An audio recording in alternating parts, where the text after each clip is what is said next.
Educational channel Digital Assamole আপোনাক সকলোকে স্বাগতম জনাইছো। Please subscribe the channel and press the bell icon to never miss a video from Digital Assam.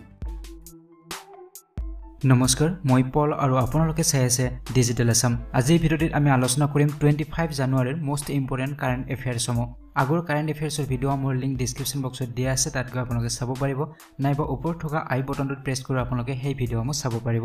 Current এফেয়াৰ্সসমূহৰ PDF link দিয়া আছে description বক্সত, তাৰ পৰা আপোনালোকে পিডিএফ ফাইলসমূহ ডাউনলোড কৰিব পাৰিব। আহক আৰম্ভ কৰিছো আজিৰ কাৰেন্ট এফেয়াৰ্সসমূহ। প্ৰথম কোৱেশ্চনটো লৈছো, when is the national girl child day observed every year in India? ভাৰতবৰ্ষত ৰাষ্ট্ৰীয় বালিকা দিৱস কেতিয়া পালন কৰা হয়? ইয়াত চাৰিটা অপচন আছে, 21 জানুৱাৰী, 22 জানুৱাৰী, 24 জানুৱাৰী আৰু 25 জানুৱাৰী। ইয়াৰ শুদ্ধ উত্তৰটো হ'ব অপচন নম্বৰ সি, 24 জানুৱাৰী।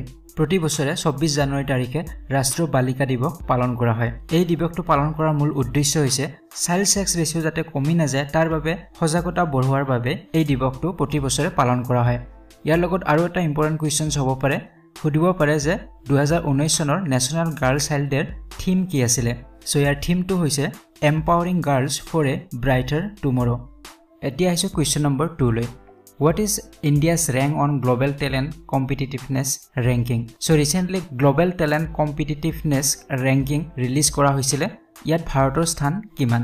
ইয়াত চাৰিটা অপচন আছে, 3rd, 56th, 70th and 80th। ইয়াৰ শুদ্ধ উত্তৰটো হ'ব option number D, 80th। So যোৱা বছৰৰ তুলনাত এইবাৰ 1 নম্বৰ আগবাঢ়িছে। যোৱা বছৰ আছিল 81 আৰু এইবাৰ হৈছে 80।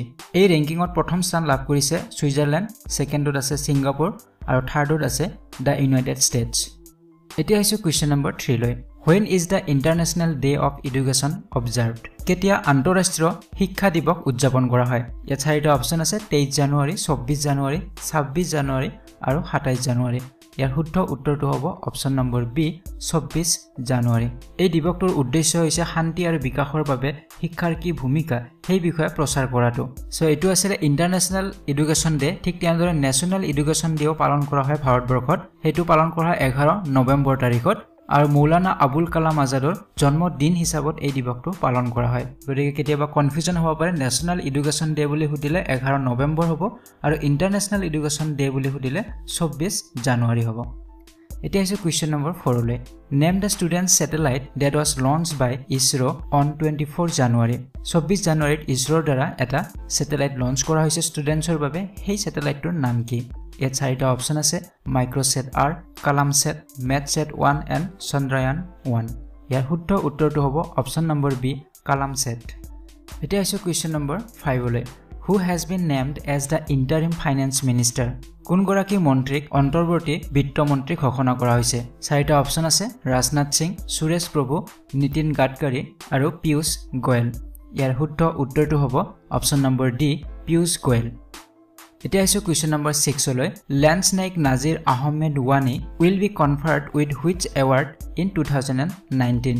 লেন্স নাইক নাজিৰ আহমেদ ওৱানিক কি পুৰস্কাৰেৰে পুৰস্কৃত কৰা হৈছে? চাৰিটা অপচন আছে, পদ্মভূষণ, পদ্মশ্ৰী, অশোক চক্ৰ আৰু কীৰ্তি চক্ৰ। ইয়াৰ শুদ্ধ উত্তৰটো হ'ব অপচন নম্বৰ সি, অশোক চক্ৰ।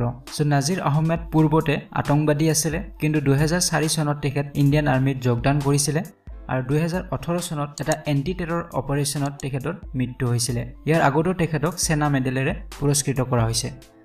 এতিয়া আহিছো কুৱেশ্চন নম্বৰ 7 লৈ। Railway police force women squad Jaymati Bahini was launched in which of the following state? So recently RPFৰ ওমেন স্কোৱাড এটা লঞ্চ কৰা হৈছে আৰু এই স্কোৱাডটোৰ নাম দিয়া হৈছে জয়মতী বাহিনী। সো ইয়াত প্ৰশ্নটো সুধিছে যে এই স্কোৱাড কোনখন ৰাজ্যত লঞ্চ কৰা হৈছে? চাৰিটা অপচন আছে, উৰিষ্যা, ৱেষ্ট বেংগল, আছাম আৰু বিহাৰ। সো ইয়াৰ শুদ্ধ উত্তৰটো হ'ব অপচন নম্বৰ সি, আছাম। অসমৰ সাহসী আহোম মহিলা জয়মতী নামেৰে এই স্কোৱাডটোৰ নাম ৰখা হৈছে জয়মতী বাহিনী। এই ফ'ৰ্চটো টোটেল 12 গৰাকী মহিলা থাকিব, তাত 1 গৰাকী সাব ইন্সপেক্টৰ থাকিব আৰু 11 গৰাকী কনষ্টেবল থাকিব।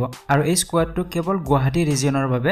আৰু এই জয়মতী বাহিনীৰ মূল কাম হ'ব মহিলাসকলক সুৰক্ষিত কৰা, ট্ৰেইনৰ মহিলা যাত্ৰীসমূহৰ লগত যিমানবিলাক ক্ৰাইম হয় সেই ক্ৰাইমসমূহ কমোৱাটো বা তেওঁলোকক আৰু বেছি সুৰক্ষিত কৰাটোৱে তেওঁলোকৰ কাম হ'ব। এতিয়া আহিছো আজিৰ ভিডিঅ'টিৰ শেষৰটি প্ৰশ্নলৈ।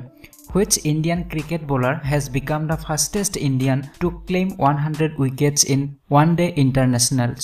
কোনগৰাকী ভাৰতীয় বলাৰে তীব্ৰ গতিত 100 উইকেট তেখেতে দখল কৰিব পাৰিছিলে ওৱান ডে ইন্টাৰনেশ্যনেল ক্ৰিকেটত? ইয়াত চাৰিটা অপচন আছে, ভুৱনেশ্বৰ কুমাৰ, জাসপ্ৰীত বুমৰা, মোহাম্মদ শামি আৰু উমেশ যাদৱ। শুদ্ধ উত্তৰটো হ'ব অপচন নম্বৰ সি মোহাম্মদ শামি। সো ৰিসেন্টলি তেখেতে ওয়ান ডে ইন্টাৰনেশনালত ফাস্টেষ্ট 100 উইকেট তেখেতে দখল কৰিছে। সো ফ্ৰেন্ডস আজিৰ ইম্পৰ্টেন্ট কাৰেন্ট এফেয়াৰ্স সময় ইমানেই আছিলে। যদি ভিডিওটি ভাল লাগিছে লাইক আৰু শেয়াৰ কৰিব নাপাহৰিব আৰু ডেসক্ৰিপচন বক্সত সোশ্যাল লিংক সমূহ দিয়া আছে তাত আপোনালোকে মোক ফলো কৰিব পাৰে। আজিলৈ বিদায় লৈছো, পৰৱৰ্তী ভিডিঅত পুনৰ লগ পাম। ধন্যবাদ।